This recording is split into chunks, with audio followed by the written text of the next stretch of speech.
আসসালামু আলাইকুম। এটা হচ্ছে সেকেন্ড ভিডিও। বলছিলাম না যে কিছুদিন পরে করলা যখন ধরবে থোকা থোকা, তখন আপনাদেরকে দেখাবো। এই দেখেন, শুরু হয়ে গেছে।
করলা গাছগুলো দেয়।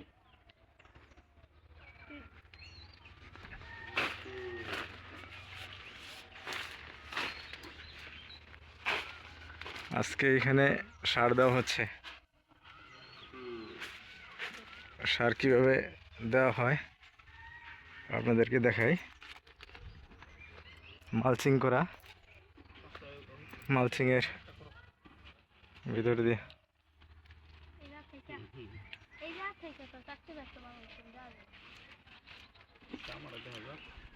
ভাই কি কি সার আছে এখানে?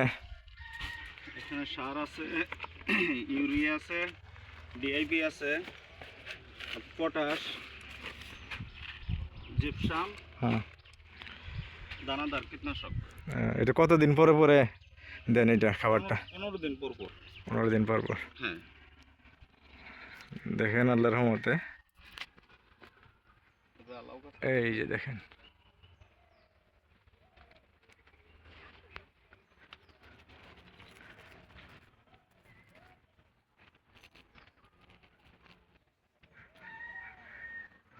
প্রথম ভিডিওতে আপনারা দেখতেছিলেন যে ও একটু খালি খালি ছিল উপরে, এখন কিন্তু অনেকটাই পূর্ণ হয়ে গেছে। এখন মাশাল্লাহ করলা চলে আসছে অনেকটাই, আরও ভরে যাবে। পরে আবার দেখাবো আপনাদেরকে। ভালো থাকবেন।